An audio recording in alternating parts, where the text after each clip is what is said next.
Good morning, EDU 1107. My name is Lindsay Uphoff, and today we are going to work through Lawrence Kohlberg's Theory of Moral Development. Before we begin today's lesson, I'd like to give you some brief background information on Lawrence Kohlberg. Lawrence Kohlberg was an American psychologist and educator. He was born in New York in 1927 and passed away in Massachusetts in 1987. He is most well known for his theory of moral development, which we'll discuss shortly. It's important to note that he was highly influenced by Piaget's work, so as we work through this lesson, you may notice some similarities between the two. Lawrence Kohlberg was also an educator and spent much of his career as a university professor, most notable of which was his time spent at Harvard University. Before we begin, I have a couple of questions I'd like you to think about. What does the word moral mean to you? To me, the word moral means the principle of what is right and what is wrong. My next question is, in 2017, in today's age, do you think that we as a society have the same basic understanding of what is right and what is wrong? Next, in your experiences, do people, students included, act accordingly to their beliefs of right and wrong? Lawrence Kohlberg's theory of moral development states that there are 6 stages of moral progression which can be categorized into 3 different levels. Level 1 is called the pre-conventional level. Kohlberg's theory states at this level, human beings obey the rules to avoid punishment and earn rewards. Stage 1 is called the punishment, obedience, orientation. The theory states that in stage 1, behavior is determined by consequences. In other words, a person will obey the rules strictly to avoid punishment or negative consequences. Stage 2 is called the instrumental purpose orientation. In this stage, the theory states that behavior is again determined by consequences, but on a more positive level by focusing on earning a reward rather than being punished. If you have younger children or you teach younger children, this is something that you might have experienced throughout the school year. I have a 6-year-old. She was in kindergarten, and in the beginning of the year, in our discussions, she would talk about behaving and following the rules at school and at home to avoid getting in trouble, to avoid losing Kindle time or early bedtime or name on the board by the teacher. As the school year progressed, that tune changed to focus more on earning a reward like treasure box at the end of the week rather than focusing so much on avoiding punishment. Level 2 of the theory of moral development is called the conventional level. During this level, the theory states that people follow the rules put in place by authority figures, whether it's parents, teachers, or the government, to gain the approval of others and maintain order. Stage 3 is called the good boy, nice girl orientation. In this stage, behavior is determined by social approval. People want to be viewed as a good or nice person, and that is their motivation for following the rules. So if you have older children or older students, an example of this might be a child refusing to text while driving because they don't want their friends to view them as a bad person for making poor choices. They don't want to be viewed as a lesser, or they don't want someone to think lesser of them because of their choices. Stage 4 is called the law and order orientation. The theory states in stage 4, rules determine the behavior. The person believes that the rules and laws are worth following to maintain order and the greater good. It's important to note that in stage 4, individual moral decision-making comes into play. Level 3 is called the post-conventional or principled behavior.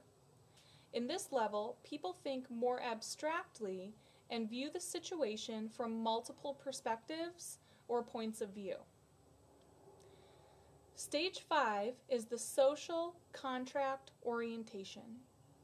In stage 5, individual rights determine behavior.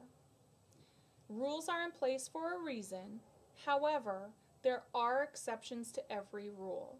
So in stage 5, things are no longer black and white. They're no longer just wrong or just right. There's a gray area where it depends on the situation. Our final stage is stage 6. It is called the Universal Ethical Principle Orientation. This is the highest stage of behaving and moral reasoning, and Kohlberg states that many people never reach this stage. In stage 6, action is taken based on one's self-chosen ethical principles. So we might not all have the same understanding of what is right and what is wrong in stage 6. Another attitude that somebody with this moral reasoning might possess is, I am not going to obey this law because I do not believe in it. It's important to note that in the theory of moral development, individuals progress through the sequence of moral stages and levels. However, the rate of progression varies based on the individual, which makes sense if you think about it, because we see it in our classrooms every day. Students mature at very different rates. Although this theory is widely accepted, it's not without critics. In compiling his data for this study, Kohlberg interviewed 72 lower to middle class white boys and posed each boy with a moral dilemma. The dilemma was, is it acceptable for a man to steal medicine for his dying wife? And he compiled the responses into the levels and stages of his moral development theory. Critics of this theory question the validity of his data and his sample because it excludes so many different individuals, such as girls or women, minorities, and also more affluent children. So the next thing I'd like to do is ask you a few questions. Number 1, how is this theory of moral development relevant to what you see and do in the classroom every day? In my opinion, it's important to consider this question because we, especially as new teachers, take in so much new information that is sometimes difficult to figure out how to apply it to the classroom. So in my opinion, it's important to understand how and why students make the choices that they do. And again, in my opinion, I think this is helpful when it comes to considering different classroom management techniques and discipline techniques. Next, what I'd like you to think about is how you can incorporate the theory of moral development into your classroom management strategies.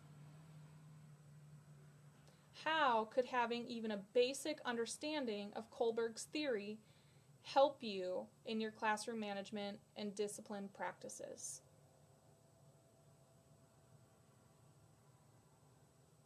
The one thing that this theory got me thinking about is we talk so much about differentiated instruction.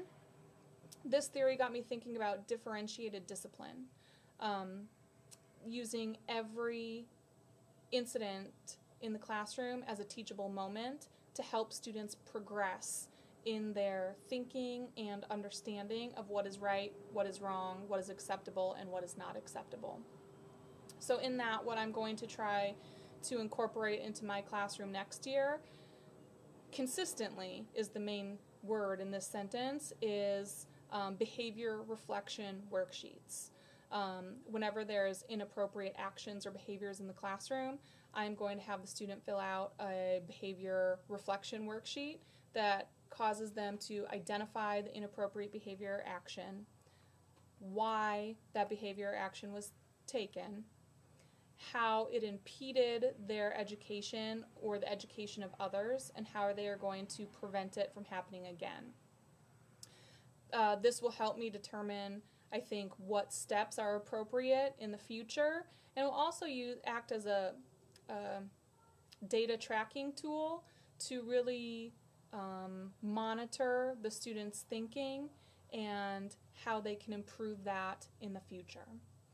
I would love to hear your thoughts and what you think or how you think this could benefit you in the classroom, especially when it comes to classroom management, since we all know that is so vitally important in any teacher's toolkit. Thanks. I look forward to hearing your feedback. Have a great day, guys.